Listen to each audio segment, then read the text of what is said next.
Welcome everyone to the virtual school. So we will be starting off with the discussion और हम लोग अब आगे क्वेश्चन नंबर 11 से डिस्कस करेंगे। हमने क्वेश्चन नंबर 10 तक डिस्कस कर चुके हैं हम, तो अगर आपको देखना है तो आप पुरानी वाली वीडियो को रेफर कर सकते हैं।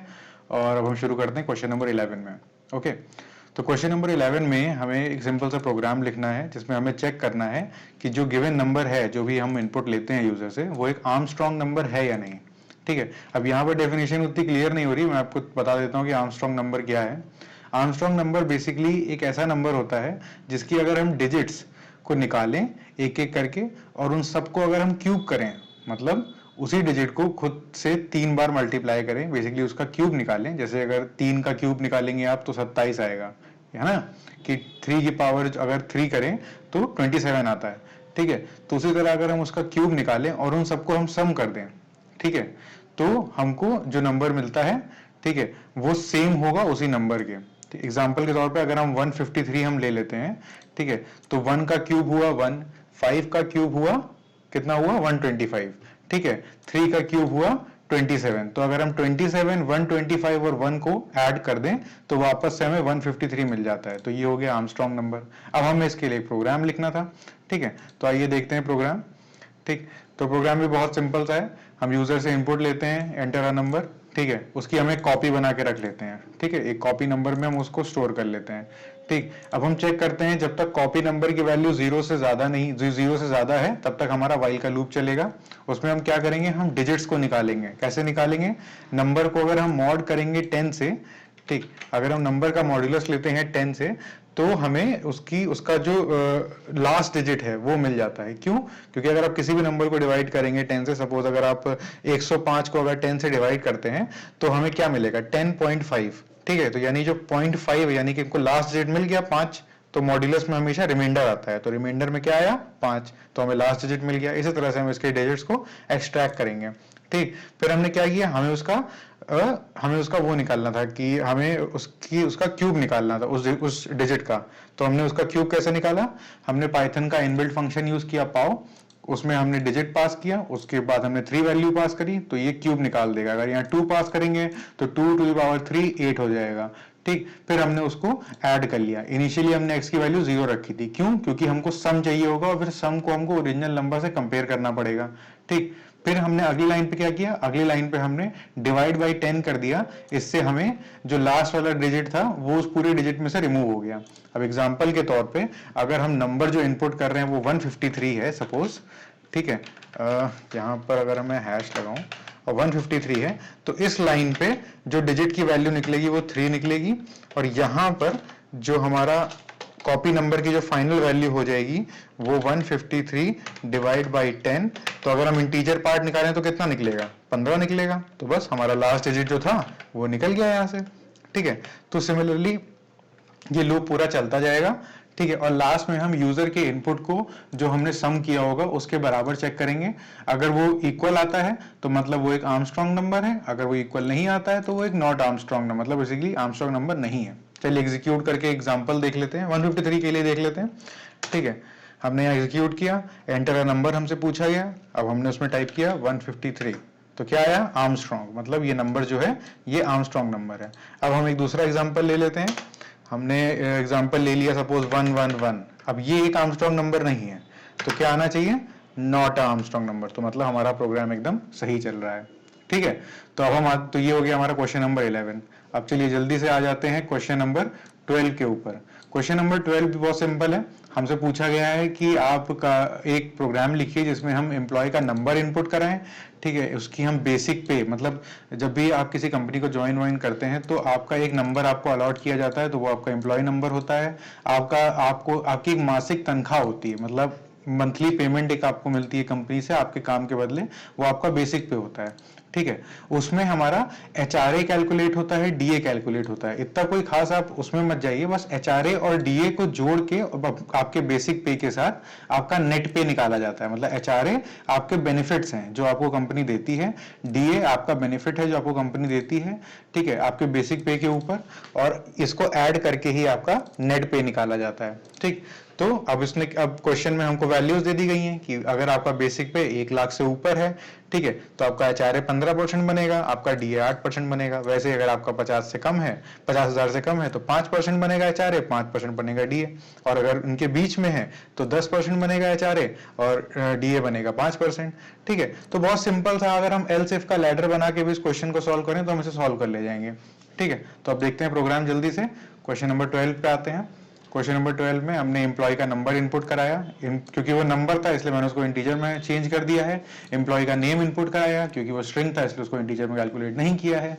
ठीक है, अब हमने एम्प्लॉय का बेसिक पे भी इनपुट कराया। बेसिक पे में इनपुट क्या कराया हमने, INT की वैल्यू ले ली और उसका बेसिक पे एक मान लिया, जैसे 1 लाख, 10 लाख, 20 लाख, कुछ भी वो इनपुट कर सकता है इसमें। ठीक है, अब हमने क्या चेक किया, जो हमारी टेबल थी हमने उसकी वैल्यूज को सीधा सीधा रख दिया कि भाई अगर एम्प्लॉय का बेसिक पे 50 से कम है तो HRA इतना हो, DA इतना हो। अगर बेसिक पे 50 से ज्यादा है और 1 लाख से कम है, ठीक है, एंड की कंडीशन लगा दी यहाँ पर। एल्सिफ लैडर ऐसे लगता है, मतलब इलिफ लगा के हम एल्सिफ लगाते हैं, मतलब ये कंडीशन अगर ये सच ना हो तो एल्स ये कंडीशन, अगर ये भी सच ना हो तो भाई ये कंडीशन। यहाँ पर एल्स इफ भी लगा सकते थे, यहाँ पर आप सीधा सीधा एल्स भी लगा सकते हैं। दोनों में कोई डिफरेंस नहीं आएगा, कोई ऐसी कैलकुलेशन मिस्टेक नहीं चलेगी, लेकिन आप यहाँ पर इलिफ लगाइएगा। ठीक है, मतलब क्यों, क्योंकि हमारी 3 कंडीशंस हैं। ठीक है, अब हमने बेसिकली 3 कंडीशंस लगा दी। ठीक, कि अगर ये भी नहीं हो ये भी। क्यों हमने इलिफ लगाया है, क्योंकि हमने वहां कंडीशन दी है कि 1 लाख से ज्यादा। ठीक है, एल्स में तो वैसे वो चला ही जाएगा। अगर हम एल्स में देखें तो एल्स में वो वैसे भी 1 लाख के ऊपर वाली कंडीशन में चला जाएगा, पर हमें कंडीशन स्पेसिफाई करनी है, इसलिए हमने यहाँ पर एल्सिफ लिखा है। ठीक है, तो हमने उसमें अपना HRA ले लिया, हमने DA ले लिया। अब बेसिक पे के ऊपर हमारा HRA कैलकुलेट होता है, तो कैसे होगा, बेसिक पे इंटू HRA, तो हमको HRA जो हमारा बनता होगा वो हमको मिल जाएगा। फिर बेसिक पे इंटू DA, तो जो हमारा DA बनता होगा वो हमें मिल जाएगा। अगर हम इन तीनों को ऐड कर दे, मतलब अपना बेसिक पे जितना हमारा HRA बनता है, ठीक है, जितना हमारा DA बनता है, तो हमको हमारा नेट पे मिल जाएगा। तो वही इसको यहाँ पर सीधा सीधा इनपुट करा दिया है, सीधा सीधा हमने प्रिंट करा दिया है। कैसे, एम्प्लॉय नंबर लिया, एम्प्लॉय नंबर को प्रिंट कराया, ठीक है, सेपरेट किया, इक्वल्स थे। देखिए इसमें 2 पैरामीटर पास किए मैंने, एक सेपरेट एक एंड। सेपरेट का मतलब हुआ कि जो आप 2 वैल्यूज के पहले पास कर रहे हैं, आप उन दोनों को किससे सेपरेट करना चाहते हैं, तो मैंने कहा कि इक्वल टू से सेपरेट करना चाहते हैं। ठीक, सेकंड जो लास्ट पैरामीटर है वो एंड है, मतलब कि इसके बाद क्या, जब ये लाइन प्रिंट हो जाए इसके बाद आपको क्या करना है। ठीक है, तो हमें क्या करना है, हमें लाइन को चेंज कर देना है। ठीक है, सिमिलरली हमने एम्प्लॉय नेम प्रिंट कराया, HRA प्रिंट कराया, उसका HRA कितना बनता है, DA कितना बनता है, और फाइनल उसका नेट पे कितना बनेगा। चलिए इस प्रोग्राम को जल्दी से रन करते हैं, तो हमें पता चल जाएगा कि हमारा प्रोग्राम सही काम कर रहा है कि नहीं। अब हमने एम्प्लॉय नंबर लिया 100। ठीक, एम्प्लॉय का नाम हम अपने ही चैनल का नाम रख देते हैं, सपोज वर्चुअल स्कूल। ठीक, बेसिक पे हम रख देते हैं, सपोज हम कितनी रख दें, मान लीजिए हम रख देते हैं इसमें 60,000। ठीक, अगर हम 60,000 रखते हैं तो हमारा कौन सा कंडीशन चलेगा, हमारा सेकंड वाला कंडीशन चलेगा, यानी कि हमारा जो बेसिक पे है वो 50 से ज्यादा है, 1 लाख से कम है। ठीक, तो सिंपल, ये इसने प्रिंट कर दिया। क्या प्रिंट किया इसने, यहां पर अगर आप देखेंगे तो एम्प्लॉय का नंबर 100 जो हमने प्रिंट किया था, एम्प्लॉय का नाम वर्चुअल स्कूल, HRA कितना बनता है 0.01, DA कितना बनता है 0.05, और नेट पे कितना बनेगा 69,000। यानी कि हमारा जो अगर हम HRA और DA को देखें तो 9,000 हमारा टोटल एक्स्ट्रा बेनिफिट्स हैं हमारे बेसिक पे के ऊपर। ठीक, तो सिंपल सा प्रोग्राम था, कोई ऐसी कोई बहुत बड़ी बात नहीं है। ठीक है, चलिए अब जल्दी से हम लोग बढ़ते हैं अपने अगले प्रोग्राम की तरफ, जो कि होगा हमारा प्रोग्राम नंबर 13। ठीक है, प्रोग्राम नंबर 13 में हमें एक प्रोग्राम लिखना है और हमें प्राइम नंबर निकालना है किसी एक गिवन नंबर तक। ठीक है, अब प्राइम नंबर क्या होते हैं ये सवाल आता है। ठीक है, प्राइम नंबर एक ऐसा नंबर होता है जो या तो खुद से डिवाइड होता है, ठीक है, या तो 1 से डिवाइड होता है। ठीक है, बेसिकली 1 से तो सारे नंबर डिवाइड होते हैं। ठीक, बट ऐसा नंबर जो 1 से डिवाइड हो या फिर खुद से डिवाइड हो और किसी से डिवाइड ना हो। एग्जांपल के तौर पे अगर हम देखें तो 7 को अगर आप ले लीजिए तो 7 क्या है, 7 एक प्राइम नंबर है। क्यों, क्योंकि 7 अपने से नीचे किसी और से डिवाइड होता ही नहीं है, ठीक है, सिवाय 1 के, और खुद से डिवाइड होता है 7 से।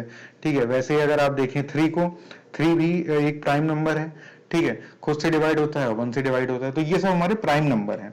ठीक, अब इसके लिए हमें प्रोग्राम लिखना है। चलिए जल्दी से इसका प्रोग्राम देख लेते हैं, बहुत सिंपल सा प्रोग्राम है, कोई ऐसा कॉम्प्लिकेटेड नहीं है। यूजर से हमने इनपुट लिया, ठीक है, इनपुट में हम इनपुट को हमने इंटीजर में चेंज किया, आपने प्रिंट किया, क्योंकि हमें थोड़ा प्रेजेंटेशन पे ध्यान देनी होती है कि prime numbers less than input are. ठीक, क्या होगा, हमने एक फॉर का लूप चलाया आई वेरिएबल को लेके, और कहां से कहां तक, हमने 1 से लेकर यूजर जहां तक, क्योंकि हमें क्या करना है, हमें वहां उस वैल्यू तक तो जाना ही है, ठीक है। तो हमें उस वैल्यू से एक आगे का डालना पड़ेगा, क्यों, क्योंकि उस अगर हम उससे एक आगे का डालेंगे तब वो उस वैल्यू पे रुकेगा, ठीक है। रेंज में जो भी सेकंड पैरामीटर हम डालते हैं उससे एक कम वैल्यू पे हमारा लूप रुक जाता है, ठीक है। तो अब हमारा डिवीजन काउंट हमने क्या लिया, 0। डिवीजन काउंट 0 क्यों लिया, क्योंकि हमको चेक करना है कि जो नंबर जो भी हम चूज कर रहे हैं वो सिर्फ 2 बार डिवाइड हो, ठीक है। तो अगर उसका डिवीजन काउंट सिंपल सा 2 आता है, ठीक है, तो हम उसको प्रिंट कर देंगे, मतलब वो एक प्राइम नंबर है। कैसे, हमने हर वैल्यू को जो उस नंबर से लेस जो भी वैल्यूज हैं उसको हमने डिवाइड किया, और हमने चेक, अगर वो कंप्लीटली डिवाइड करता है तो हमने डिवीजन का काउंट 1 बढ़ा दिया, ठीक है। अब सपोज अगर हम ले ले, मान लीजिए हमने 3 लिया है, ठीक है, तो पहले 1, क्या 1 3 को डिवाइड करता है, हाँ डिवाइड करता है, तो डिवीजन काउंट 1 बढ़ जाएगा, यानी डिवीजन काउंट की वैल्यू 1 हो जाएगी। फिर 2 3 को डिवाइड करता है, नहीं डिवाइड करता है, ठीक है। क्या 3 3 को डिवाइड करता है, हाँ डिवाइड करता है, मतलब डिवीजन काउंट की वैल्यू 2 हो जाएगी। तो हमारा जो डिवीजन काउंट है वो 2 हो गया, मतलब ये एक प्राइम नंबर है, ठीक। सिंपल सा प्रोग्राम है, चलिए इसको चेक करते हैं। एक सेकेंड, CLS क्लियर कर देता हूँ, ठीक। अब हम एग्जीक्यूट करते हैं क्वेश्चन नंबर 13, ठीक। हमको इसमें एक नंबर इनपुट करना है, चलिए हम ले लेते हैं, पहले एक प्राइम नंबर पे टेस्ट करते हैं, ठीक है। मान लीजिए 7 एक प्राइम नंबर है, ठीक है। तो 7 से लेस कितने प्राइम नंबर मिले हमें 2 मिला, हमें 3 मिला, 5 मिला और 7 मिला, यानी ये जो सारे के सारे हैं ये प्राइम नंबर्स हैं, ठीक है, 7 से लेस, ठीक। अब हम लोग ले लेते हैं एक ऐसा नंबर, ठीक है, जैसे कि उससे भी छोटे नंबर अगर हमको निकालने, मान लीजिए हमको 15 जो 15 लेटर है, ठीक है, 15 जो नंबर है उससे कम हमको सारे प्राइम नंबर चाहिए, तो कितने हो गए, 2 3 5 7 11 13, ठीक है। तो ये सारे प्राइम नंबर्स हैं जो 15 नंबर से लेस आते हैं, ठीक है। तो ये हो गया हमारा प्रोग्राम। अब हम लोग आते हैं हमारे क्वेश्चन नंबर 14 के ऊपर बहुत जल्दी से, ठीक है। क्वेश्चन नंबर 14 अगर आप ध्यान से देखें तो इसमें लिखा हुआ है कि how to write a program to convert decimal number to binary number, ठीक है। अब डेसिमल नंबर क्या होता है, ठीक है, जितने भी आपके ये नंबर्स हैं जो आप डेली बेसिस पे यूज भी करते होंगे मैथ्स में, 0 से लेकर 9 तक, वो सारे डेसिमल नंबर है। डेसिमल क्यों कहते हैं, डेसिमल का मतलब होता है डेक, डेक का मतलब होता है 10, ठीक है। तो यानी ऐसा नंबर सिस्टम जिसमें 10 नंबर आते हैं तो वो हमारा डेसिमल नंबर सिस्टम हो जाता है, ठीक है।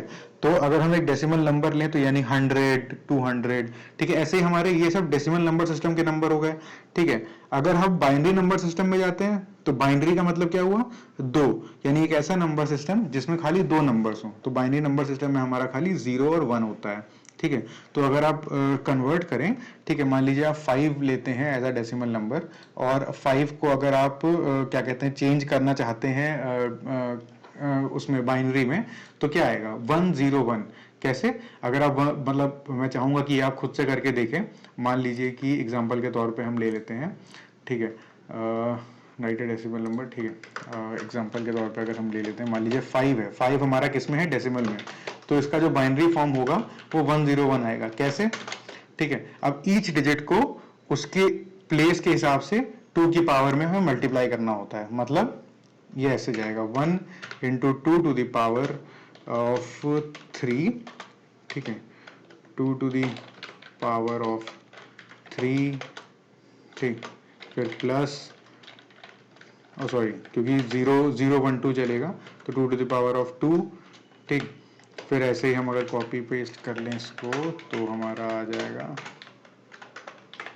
2 टू द पावर ऑफ 1 1 0, और फिर हम ले लें 1 2 टू द पावर ऑफ 0। तो क्या रिजल्टेंट क्या बनेगा इसका अगर हम रिजल्टेंट देखें तो बनेगा 4 प्लस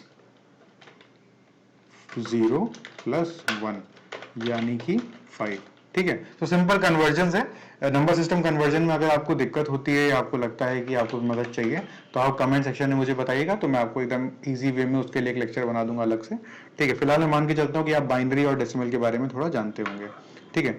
तो अब यहाँ पर क्या है, हमने सिंपल इनपुट लिया नंबर का, ठीक है। अब हमने इनपुट लेने के बाद उस एक हमने लिस्ट ले ली। लिस्ट हमने क्यों ली है अभी आपको समझ में आएगा, ठीक है। जब हमने फिर यहाँ पर चेक किया कि जब तक हमारा यूजर इनपुट जो है वो 1 से बड़ा या बराबर नहीं हो जाता, क्यों, क्योंकि हम डिवाइड करते हुए जाएंगे, ठीक है। और लिस्ट में हमने अपेंड क्या किया है, यूजर इनपुट का मॉड्यूलस, यानी जो भी उसका रिमाइंडर है, ठीक है। और किससे रिमाइंडर, 2 से रिमाइंडर, क्यों, क्योंकि हम बाइनरी में चेंज कर रहे हैं, बाइनरी मतलब 2, ठीक है। तो बेस से डिवाइड करते हुए चल रहे हैं, ठीक है। अब सपोज अगर हम यूजर इनपुट में 5 ले लेते हैं तो 5 mod 2 क्या आएगा, 5 mod 2 आएगा 1, यानी रिमाइंडर, यानी अगर 5 को अगर हम 2 से डिवाइड करें तो हमारा रिमाइंडर क्या आएगा, 1, तो 1 इनपुट हो जाएगा, ठीक है। फिर हमने क्या किया, डिवाइड बाई 2 कर दिया, ठीक है, मतलब हमने नंबर को उससे कम कर दिया, हमने उसका इंटीजर पार्ट ले लिया बेसिकली। जब हम डबल डिवाइड लगाते हैं तो हम फ्रैक्शन पार्ट को इग्नोर कर देते हैं और जो हमारा इंटीजर पार्ट है हम उसको ले लेते हैं, ठीक है। तो कितने टाइम्स गया, 2 टाइम्स गया, तो अब हमारा यूजर इनपुट क्या बचा, 2। क्या 2 1 से बड़ा है, हाँ 2 1 से बड़ा है, ठीक है। तो फिर हमने क्या किया, 2 mod 2 यानी 0, ठीक है। तो हमने लिस्ट में 0 अपेंड कर दिया। फिर हमने यूजर इनपुट में क्या गया, हमें फिर से उसका इंटीजर पार्ट चाहिए था, ठीक है। तो 2 डिवाइड बाई 2 कितना हुआ इंटीजर पार्ट, 1। क्या 1 1 से बड़ा या बराबर है, हाँ है, ठीक है। अब हमने फिर से 1 mod 2 किया तो क्या आया, 1। तो हमारा फाइनल जो वैल्यू आ गई वो 101 आ गई। अब इसको रिवर्स क्यों करना पड़ा, क्योंकि अपसाइड डाउन करना पड़ता है। जब भी आप डेसिमल से बाइनरी में कन्वर्ट करेंगे तो हमेशा अपसाइड डाउन कन्वर्जन होता है। तो हमने सिंपल सा लिस्ट को रिवर्स किया और हमको बाइनरी नंबर मिल गया। चलिए अब इसको भी जल्दी से टेस्ट कर लेते हैं, ठीक। क्वेश्चन नंबर 14.py, ठीक है। तो अब डेसिमल नंबर मान लीजिए मुझे 10 को चेंज करना है, ठीक है। तो 10 का जो हमें डेसिमल नंबर, उनको जो बाइनरी नंबर मिला वो क्या मिला, 1010, ठीक है। अब इसी तरीके से अगर हम चेंज करना चाहें 3 को, ठीक, तो 11, ठीक है। और मैं ये नहीं कह रहा हूं कि जो मैंने प्रोग्राम लिखा है वो एकदम वो एक लौता तरीका है, पर ये मुझे ऑप्टिमाइज तरीका लगता है इसलिए मैं इसको यूज करता हूं। अगर आपको लगता है कि आप कोई बेटर तरीका जानते हैं, ठीक है, तो उसको भी इनपुट करिएगा और उसको भी रन करके देखिएगा। अगर वो आपका प्रॉब्लम सॉल्व करता है तो उसके साथ जाइएगा, हमेशा अपने लॉजिक्स पे काम करिए, ठीक है। एक रेफरेंस की तरह आप इसको जरूर यूज कर सकते हैं, ठीक है। तो हमारा क्वेश्चन नंबर 14 भी यहाँ कंप्लीट हो गया है। चलिए अब जल्दी से आते हैं हम क्वेश्चन नंबर 15 के ऊपर। क्वेश्चन नंबर 15 जस्ट इसका उल्टा है, यानी write a program to convert binary to decimal. अब हमें बाइनरी नंबर को डेसिमल में चेंज करना है, ठीक है। तो यहाँ पर यही प्रोग्राम बहुत ही ईजी है, ठीक है। इसमें तो बल्कि 2 ही लाइन का प्रोग्राम हुआ, ठीक है। इसमें क्योंकि हम यहाँ पर पाइथन का एक बिल्ट इन फंक्शन यूज कर लेंगे। हमने यूजर से इनपुट लिया बाइनरी नंबर, ठीक है, और हमने उस नंबर को बेस 2 में चेंज कर दिया। सिंपल सा प्रोग्राम, मतलब इससे इजी कुछ नहीं हो सकता, ठीक है। तो अब ऐसे मान लीजिए कि हमने एक बाइनरी नंबर लिया, हम पुराना ही नंबर ले लेते हैं, बाइनरी नंबर 11, ठीक, चेंज किया, आंसर आ गया 3। बाइनरी नंबर 1010 जो हमने अभी पहले देखा था 1010, तो आंसर आ गया 10। सिंपल सा प्रोग्राम, ठीक, 2 लाइन का मुश्किल से। तो ये हमारा खत्म हो जाता है क्वेश्चन नंबर 15। अब आते हैं क्वेश्चन नंबर 16 के ऊपर, ठीक है। क्वेश्चन नंबर 16 में राइट अ प्रोग्राम टू, अब इसमें हमको दो कॉम्प्लेक्स नंबर्स को इनपुट कराना है और हमें उसका सम प्रिंट कराना है, ठीक है। तो ये भी कोई खास बहुत बड़ा क्वेश्चन नहीं है, ये बहुत इजी सा क्वेश्चन है अगर आप गौर करें, ठीक है। तो हम आते हैं क्वेश्चन नंबर 16 के ऊपर। तो हमने 2 कॉम्प्लेक्स नंबर्स को इनपुट कराया।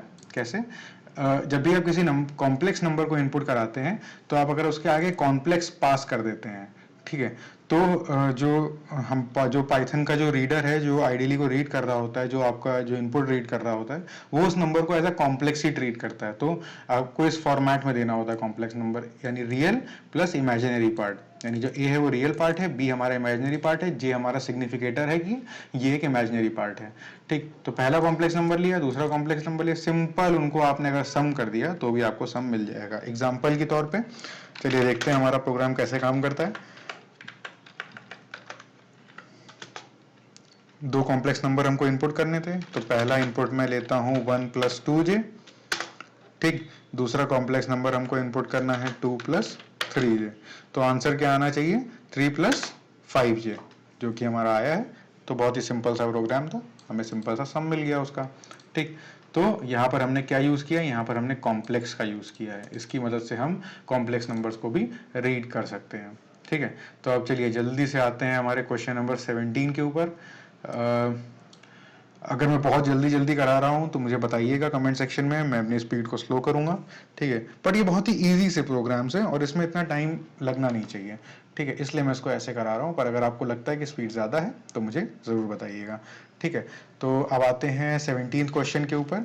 17th क्वेश्चन में write a program to input 2 complex numbers and implement the multiplication of the given complex number. ठीक है, अब यहाँ हमें क्या करना है, ठीक है, यहाँ हमें जो कॉम्प्लेक्स नंबर है उसको लेना है और हमें उस पर मल्टीप्लीकेशन परफॉर्म करना है। ठीक है, जो कि मुझे लगता है कि बहुत ही सिंपल रहेगा। ठीक, अगर हम देख लें, अगर हम क्वेश्चन देखें सीधा सीधा, क्वेश्चन नंबर 17। ठीक है, तो हमने दो कॉम्प्लेक्स नंबर्स लिए, ठीक है, और उन दोनों कॉम्प्लेक्स नंबर्स पे हम मल्टीप्लिकेशन परफॉर्म करेंगे। तो सिंपल हमने वैसे ही इनपुट कराया कॉम्प्लेक्स नंबर्स को और सिंपल हमने मल्टीप्लिकेशन ऑपरेटर यूज कर लिया और हमें मल्टीप्लिकेशन मिल गया। ठीक है, चलिए अब जल्दी से हम इसको रन करा लेते हैं ताकि हमें इसका आउटपुट देखने को मिल जाए। ठीक है, तो इनपुट दी कॉम्प्लेक्स नंबर, तो अगर हम 1 + 2j फिर से इनपुट करा देते हैं और अगर हम 2 + 3j इनपुट करा देते हैं तो हमें मल्टीप्लिकेशन में क्या मिला है, -4 + 7j। अब ये कैसे मिला है, मैं चाहूंगा कि आप मैथमेटिकली इसको परफॉर्म करें। ठीक है, क्योंकि जो j होता है वो अगर मल्टीप्लाई किया जाता है j के साथ तो आई थिंक जो वैल्यू है वो -1 हो जाती है, क्योंकि हम लोग उसी हिसाब से लेते हैं उसको। ठीक है, तो मैं चाहूंगा कि आप लोग उसको परफॉर्म करें खुद से मैथमेटिकली और देखें कि आंसर सही है कि नहीं, बट जहां तक मैं आपको अश्योर कर सकता हूं कि आंसर एकदम सही है। ठीक है, तो अब हम लोग आते हैं क्वेश्चन नंबर 18 के ऊपर। ठीक है, तो क्वेश्चन नंबर 18 में हमें क्या निकालना है, हमें एक प्रोग्राम लिखना है जो कि सम निकाले दो डिस्टेंसेस का। ठीक है, दो डिस्टेंसेस में हमको फीट्स भी दी होंगी, हमें इंचेस भी दिए होंगे। ठीक है, तो हमें उन दोनों डिस्टेंसेस का सम निकालना है। ठीक है, ये थोड़ा सा ट्रिकी क्वेश्चन है। ठीक, ये ट्रिकी कैसे है, हम चलिए एक ही करके प्रोग्राम के स्टेटमेंट्स को देखते हैं तो आपको समझ में आएगा। यहाँ पर हमने फीट लिया, हमने फीट की वैल्यू इनपुट करा दी, फर्स्ट फीट की उसकी इंचेस की वैल्यू इनपुट करा दी। फिर हमने फीट 2 लिया, उसमें हमने फीट 2 की वैल्यू इनपुट करा दी, इंचेस की वैल्यू इनपुट करा दी। ठीक, सिंपल। अब हमने क्या किया, हमने जो हमारी टोटल वैल्यू ऑफ फीट थी, ठीक है, उसको निकाल लिया क्योंकि वो तो अभी चेंज नहीं होगी। अब हमें टोटल वैल्यू ऑफ इंचेस निकालना था। ठीक है, तो हमने पहले इंच को प्लस किया, दूसरे इंचेस को प्लस किया और हमने उसको फीट में चेंज कर दिया, यानी 0.0833 से मल्टीप्लाई करके हमने उसको फीट में चेंज कर दिया। अब हमने यहाँ पर एक ऑपरेटर यूज किया है मैथ मॉड्यूल का, मॉड एफ। मॉड एफ क्या करता है, मॉड एफ हमारा हमको जो भी हमारा फाइनल वैल्यू आती है फ्रैक्शन में, सपोज 4.25 आया, तो मॉड एफ क्या करेगा, 4 अलग और 0.25 अलग हमको दे देगा। ठीक है, तो उससे हमारी जो कैलकुलेशन है वो हम आगे परफॉर्म कर पाएंगे। ठीक है, तो एग्जाम्पल फिर उसके बाद मैंने क्या किया है, मैंने फीट में जो भी हमारी होल इंचेस जो आई थी, क्योंकि एक बार अगर आपने इंचेस को फीट में चेंज किया, ठीक है, तो वो समथिंग मान लीजिए आता है 1.55। ठीक है, तो यानी 1 एक कंप्लीट फीट है, तो हमको उसे टोटल फीट वैल्यू में ऐड करना होगा। ठीक है, अब बचे हमारे इंचेस, तो इंचेस को अगर हम तो जो बचा हुआ जो वैल्यू है वो भी फीट है। अब हम अगर उसको इंचेस में चेंज कर देते हैं तो हमको फाइनल इंचेस की वैल्यू मिल जाएगी। ठीक है, चलिए जल्दी से इस प्रोग्राम को रन करते हैं और देखते हैं कि इसका फाइनल आउटपुट क्या आता है। ठीक, क्वेश्चन नंबर 18 py। ठीक, पहले ये फीट की डिस्टेंस इनपुट करते हैं, सपोज 5, इंचेस में ले लेते हैं मान लीजिए 5, सेकेंड की इनपुट करते हैं 4 और इंचेस में ले लेते हैं 4। ठीक है, तो आप जैसा देख पा रहे हैं कि जो मैंने यहाँ पर printf math.modf लगाया था, तो 2.5 में से modf ने क्या निकाला, हमको फ्रैक्शनल वैल्यू अलग दे दी और होल वैल्यू अलग दे दी। ठीक है, खैर हमारा जो टोटल कैलकुलेशन था 5 + 4 9 आया है। ठीक है, और अगर आप 5 + 4 लें तो ये अप्रोक्सीमेटली 9 आया है, यानी कि हमारे 9 फीट और 9 इंचेस फाइनली कैलकुलेट हो गया है। ठीक है, तो ये भी बहुत सिंपल सा प्रोग्राम था। क्यों इतनी कैलकुलेशन की गई, ताकि हमें एग्जैक्ट वैल्यू मिले, अप्रोक्सीमेट वैल्यू जो हमको मिलनी चाहिए थी वो मिली है। ठीक है, और यही मुझे लगता है कि इस क्वेश्चन का मकसद भी होगा, वरना सिंपल सा 2 फीट को ऐड करना और 2 इंचेस को ऐड करना तो बहुत ही सिंपल है, बट अगर आप मेट्रिक स्केल्स के ऊपर इसको लेके जाते हैं तो वो एक एक्यूरेट वैल्यू देने की मतलब तरफ ले जाता है आपको। चलिए अब जल्दी से आते हैं क्वेश्चन नंबर 19 के ऊपर। क्वेश्चन नंबर 19 भी बहुत सिंपल है, हमें 2 टाइम्स दिए हुए हैं, उसकी आवर्स, मिनट और सेकंड दिए हुए हैं और हमें कैलकुलेट करना है जो उसका डिफरेंस है, मतलब जो दोनों का डिफरेंस है। ठीक है, वो हमें कैलकुलेट करना है। ठीक, तो अगर हम यहाँ पर सिंपल सा देखें दोनों का डिफरेंस निकालने के लिए क्वेश्चन नंबर 19 में ये रहा। ठीक है, तो हमने क्या किया है, हमने मैथ का मॉड्यूल इंपोर्ट कर लिया है, हमने फर्स्ट आवर को इनपुट कराया, फर्स्ट टाइम फर्स्ट मिनट को कराया, ठीक है, फिर सेकंड्स को कराया, फिर इस तरह सेकंड वाले के आवर को, मिनट को और सेकंड को इनपुट कराया, ठीक। फिर हमने क्या किया, अब हमने रिवर्स ऑर्डर में चल रहे हैं हमने क्या किया, पहले सेकंड्स को प्लस किया, ठीक, जो भी उसकी फाइनल वैल्यू थी उसको 60 से डिवाइड किया, क्यों, क्योंकि हमें फिर मिनट्स में वैल्यू चाहिए होगी। फिर हमने मॉड एफ में उसको पास किया, तो हमें whole minutes for from seconds मिल गए और फ्रैक्शनल सेकंड्स मिल गए। तो फाइनल सेकंड की वैल्यू क्या हो गई, सेकंड्स की जो भी हमारी फाइनल वैल्यू थी यहाँ पर ऐड करने के बाद, उसमें से हम मिनट्स को अगर हम माइनस कर दें, ठीक, क्यों, क्योंकि हमें मिनट्स आगे ऐड करने होंगे, ठीक है, तो हमें सेकंड्स की फाइनल वैल्यू मिल गई। फिर यहाँ पर हमने मिनट्स का टोटल निकाला, मिनट्स 1 प्लस मिनट्स 2 और जो भी हमारे होल मिनट्स थे वो निकाले। अब हमने यहाँ पर भी इसको 60 से डिवाइड किया, क्यों, क्योंकि अगर मिनट्स को ऐड करने के बाद वो आवर में चेंज हो जाता है, ठीक है, तो हमें आगे आवर में जाके वो चीज ऐड करनी पड़ेगी, ठीक है। तो बहुत ही सिंपल से हमने उसको 60 से डिवाइड कर दिया, होल मिनट्स निकाले, फ्रैक्शनल मिनट्स निकाले, ठीक है।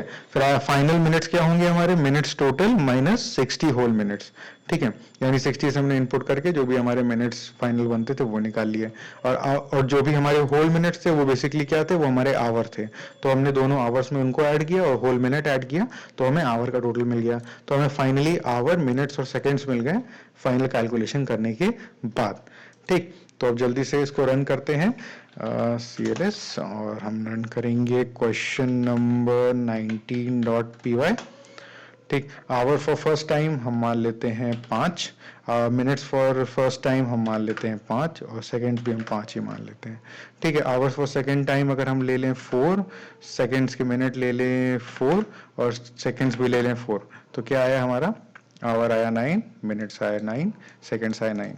अगर किसी और वैल्यू के साथ हम इसको ट्राई करना चाहते हैं, सपोज हम मिनट्स में 60 पास कर दे रहे हैं, हो सकता है, क्यों नहीं हो सकता है, ठीक है। तो पहले आवर में हम ले लेते हैं 2, फिर मिनट्स में ले लेते हैं 60, सेकंड्स में ले लेते हैं 5, ठीक। दूसरे में हम आवर ले लेते हैं 4, मिनट्स ले लेते हैं सपोज 50, ठीक है, सेकंड्स ले लेते हैं 4, तो हमें क्या मिला, 7 hours 50 minutes and 9 seconds. Simple सा प्रोग्राम। क्यों क्यों 50 मिनट्स हुए, क्योंकि 60 प्लस 50 गया होगा, ठीक है। तो हमें क्या हुआ, जो ये 1 घंटा था वो आगे ऐड हो गया उन दोनों में, यानी कि 4 + 2 + 1 यानी 7, और बाकी जो बचे हुए 50 मिनट्स थे वो हमारे आ गए। तो 7 आवर्स 50 मिनट्स 9 सेकंड। सिंपल सा प्रोग्राम, ठीक है, सिंपल सी मैथ्स, कोई दिक्कत नहीं होगी। अब हम जल्दी से आते हैं हमारे क्वेश्चन नंबर 20, जो कि इस लेक्चर का फाइनल क्वेश्चन होगा, ठीक है। तो उसमें हम लोग क्या निकाल रहे हैं, write a program to find the sum of all the digits of a given number, ठीक है। तो एक गिवन नंबर के हमको सारे डिजिट्स का सम चाहिए। तो उसके लिए हमें क्या करना है, हमें यूजर से इनपुट लेना है, ठीक है, सिंपल इनपुट ले लिया, ठीक है। फिर हमने क्या किया, हमको सम ऑफ डिजिट्स निकालने हैं, तो हमने इनिशियल वैल्यू क्या ले ली, 0। अब जब तक यूजर इनपुट की वैल्यू जो है वो 0 से ज्यादा है, तब तक हमको व्हाइल का लूप चलाना है, ठीक है। फिर हमें सम ऑफ डिजिट्स को प्लस करना है किसके साथ, INT ऑफ जो भी यूजर इनपुट करता है उसका मॉड लेना है 10 के साथ।